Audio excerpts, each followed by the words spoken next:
જો તમને કોઈ એવું કહે કે 2025માં તમારા મોબાઈલમાં હવે વોટ્સએપ નહીં ચાલે તો તમને એમ થશે કે ભાઈ આ તો મજાક કરે છે, પણ ઓબ્વિયસલી આ વાત સાચી છે. હવેથી જે આ કંપનીના મોબાઈલો છે તેમાં વોટ્સએપ નહીં ચાલે. નમસ્કાર, આપની સાથે હું ભગવતી વિશાવડિયા.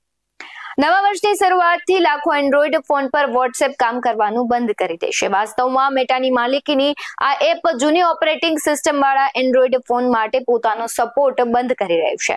આવું લગભગ દર વર્ષે થાય છે જ્યારે વોટ્સએપ જૂની ઓપરેટિંગ સિસ્ટમ માટે તેનો સપોર્ટ બંધ કરે છે. નવી ફેસિલિટીઝ જૂની ઓપરેટિંગ સિસ્ટમ પર કામ કરતી નથી અને કેટલીક વાર આ સુરક્ષા કારણોસર કરવામાં આવે છે. જો તમે હજુ પણ એન્ડ્રોઈડના કિટકેટ વર્ઝનનો ઉપયોગ કરો છો તો તે તમારા માટે મુશ્કેલ બનશે, કારણ કે વોટ્સએપ પર 10 વર્ષ પહેલા આવેલા વર્ઝન પર તેનો સપોર્ટ બંધ કરવા જઈ રહ્યું છે. આનો અર્થ એ થયો કે 1 જાન્યુઆરી 2025 પછી વોટ્સએપ કિટકેટ વર્ઝન વાળા ફોન પર ચાલી શકશે નહીં. જો તમે આ કરવાનું બંધ કરવા માંગો છો તો તમારે તમારી ઓપરેટિંગ સિસ્ટમ અપડેટ કરવી પડશે અથવા નવો ફોન ખરીદવો પડશે. કયા ફોનમાં નહીં ચાલે વોટ્સએપ હવે તે જાણીએ.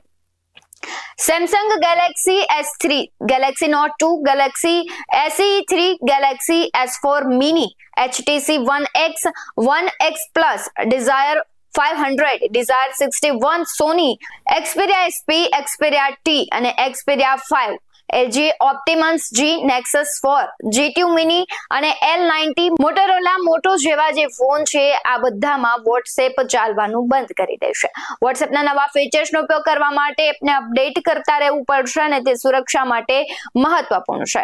બગ્સને દૂર કરવા માટે કંપની સુરક્ષા અપડેટ્સ જાહેર કરતી રહે છે. જો એપ અપડેટ ન કરવામાં આવે તો આ બગ્સ નુકસાન પહોંચાડી શકે છે, જેના કારણે એપનો ઉપયોગ કરવાનો અનુભવ બગડવાનો અને અંગત માહિતીની ચોરીનો પણ ભય રહેશે. આવા જ વધુ અહેવાલો સાથે ફરી મળતા રહીશું. તમે અમારી YouTube ચેનલને સબસ્ક્રાઇબ કરવાનું, અમને Facebook અને Instagram પર ફોલો કરવાનું ભૂલશો નહીં. બાકી નવી અપડેટ્સ મેળવવા માટે આપ જોતા રહો BS9 TV ન્યૂઝ.